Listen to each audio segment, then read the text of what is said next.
there was a lot of pressure still on Salford's line during that period, and then and that continued after the sin bin had ended. But the 2040 just cleared the decks. It actually set up the field position for a couple of opportunities for Salford, didn't we? But then we saw the two major injuries in the game, one for each side. Yeah. Levi getting caught up in a tackle for Huddersfield, and then pretty much in the same phase of not like long after, Brodie Croft got his whack, didn't he, when he was defending a ball, and the on his own line, the defender came in. I don't think there was anything untoward in what happened. It was Matty Russell, wasn't it?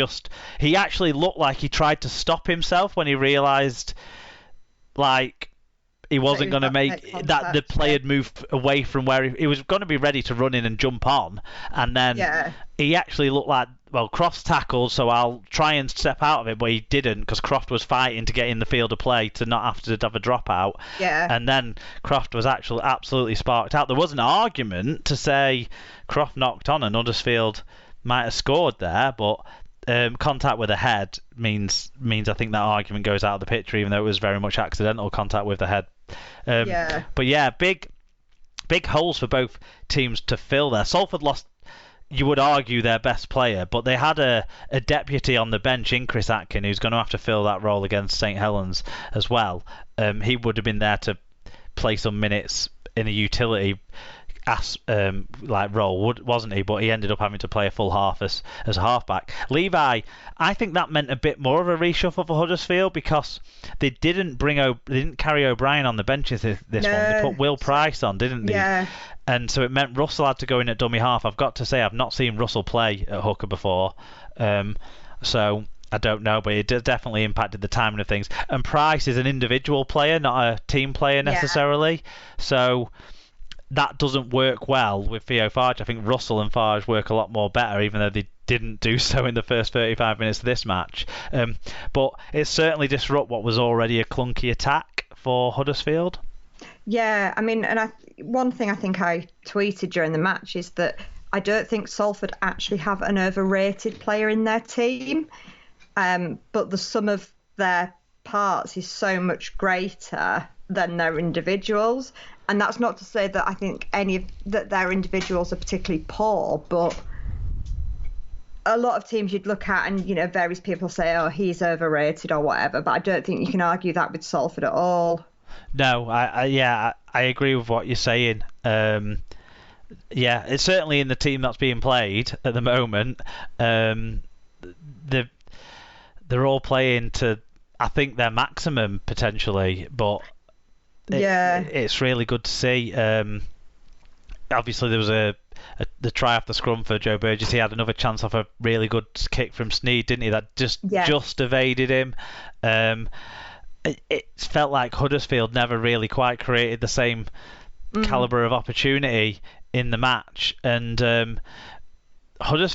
Salford in the second half, the victory was as much underpinned by their defence, if anything. The second half started with that Ikehefo barnstorming kick return, didn't it? That got Huddersfield into the Salford half and on the front foot. But after weathering that storm, Salford went up the other end, and Sneed put in a good positioned kick behind the sticks, and Braley was chasing it up and scored a try. And I felt that try came later in the game than it did, but it was only about 52 minutes, so the game was still there for Huddersfield, but it never felt like it was there for Huddersfield at all from that point onwards. And then Andy Ackers adding the absolute icing on the cake with his solo try at the end with the dummy and the finish, and on the and then the kick over the when the hooter went. It was a fantastic individual long range score, but he was exceptional again. Ackers, he was I think him and Sneed were both absolutely outstanding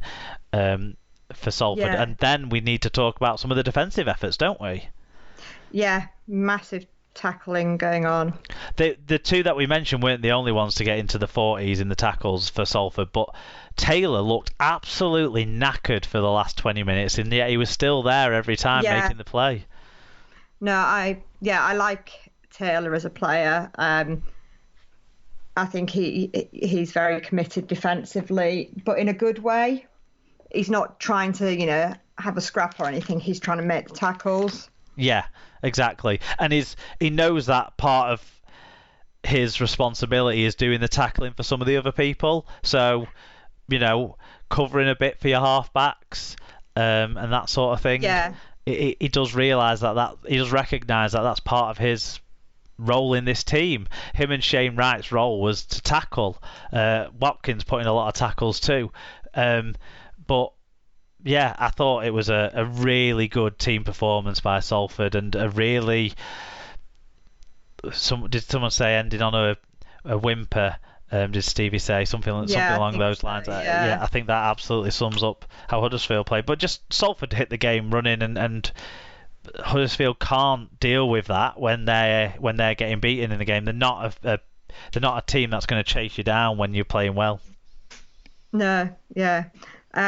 Yeah, totally. And I thought Robert Hicks dealt with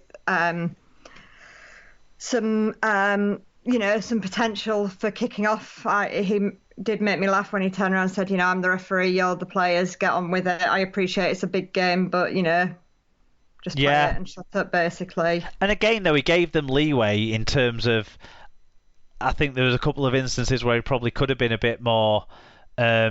like earlier in the season, there might have been a bit more said at a couple of the instances, but he basically said, I know it's a big game, but let's be mindful still that I have to control the game, kind of thing. And in this game, I think the players did respond better. There was still a few blow-ups that he dealt with quite well. Where I can't remember who it was. There was Chris Hill had a big blow-up, I remember. That's right, yeah. And then he called the captains over, didn't he? And sent them away. And then said, I'm speaking to the touch judge, and then dealt with the incident. But when he called the captains over, he turned round and said, no, I've called the captain. Are you actually the captain? Yeah. Which just amused me. Well, I think there was an issue that Huddersfield had some interchanges and he wasn't sure who the captain was. Because Luke Yates had gone off, hadn't he? But I don't know who had... Greenwood was the one who chatted to him, but then a few players wanted to chip in. But there was a few instances where he sort of, I think, took the heat out of it well, and the players responded, I think, a bit better as well. Yeah, maybe because the game was a bit more... Maybe the result was a bit more one-sided. Maybe you didn't have both sides wanting to kick off. Salford were sort of stepping back from kicking off when stuff got heated. I don't know, but I agree. I think it was refereed pretty well. Yeah. Anything else on this one? I don't think so. Sorry. It's all right. Okay, well, Brodie Croft, we mentioned, he left the field with concussion. He didn't return, so he should be missing the semi-final at St Helens under the protocols. There was a weird thing I read, because Rowley said he didn't actually do a HIA. Yeah, it was just deemed that he had failed because of what the doctors had seen or something. And when you watch the replay, his eyes went, so he was. So you can understand that, but I think. If they thought it was so bad that a HIA didn't need to be carried out, then surely the same protocol would apply as if it was a failed HIA, you would suspect. Yeah, did you see that there's somebody, there's a situation in Australia where somebody had failed the HIA, but there's some doctor that's authorised him to play anyway? I don't know. I think the return to play protocols aren't as long as ours anyway. Right. Australia. I didn't read the full article, but somebody was asking if that I didn't see that. Colleagues in the Greater Manchester area that could pop over. Yeah. Levi's injury looks like it could threaten his opportunities for the World Cup as well. With Samoa, isn't he plays for? So that's a shame for him if that's the case. Stats. I think Elijah Taylor's 49 tackles stood out for me. It's a very high number in terms of stats, but you can't really go further than Sutcliffe. 3 tries, 7 tackle busts, 162 metres. That hat trick. It probably borderline makes him player of the week as well, Sutcliffe, in terms of his individual scoring. But I would go with Sneyd as my individual of the week from the two games. Yeah, I think either of those are a value for the money out there. In the predictions, I went with home sides and was showing up, so I went none out of two. Alan went 2 out of 2. In the Subaru, David's top, but he has the spoon, so he must have gone for the home sides as well. I'm second, Alan's third. You have the cap this week, Sarah, but you're still in fourth. Yeah. I think those positions are pretty nailed on, if I'm honest. David stays top of the main Subaru as well, but Nicky Nadin has the yellow cap. Well done, Nicky. It sounds like the Hull fans were back in the away sides this week. We know our rugby. It's a shame. It's a shame your board don't know it as well. In the Fantasy League, Neil Ormston stays top. It is still running the competition. They were still giving out points this week. He has a 310-point lead with limited points left to be scored, with obviously 3 matches left. He's actually 47th out of all of the players on the whole website in the fantasy competition. Wow. So that's very good from him. Impressive. Mark W has the best weekly score though, 500.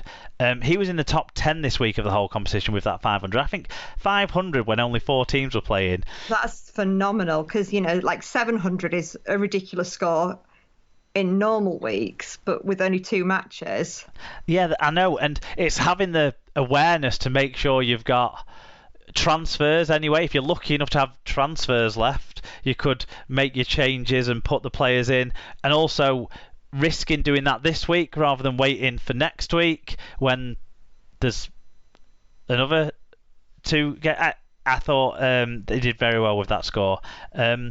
You might have noticed that we haven't been able to touch on a lot of the other news stories because these teams haven't been involved, but there is some big news again this week. I think we'll start with a coaching departure. Wakefield Trinity have parted with head coach Willie Poaching following the end of the 2022 season. He saved them from relegation, even though they'd been bottom at one point this year, but they finished 10th in the end above Warrington and Toulouse. He is an ex-player and a legend at Trinity, but he was named interim coach after Chris Chester left the side last year, but then made permanent boss after a good run.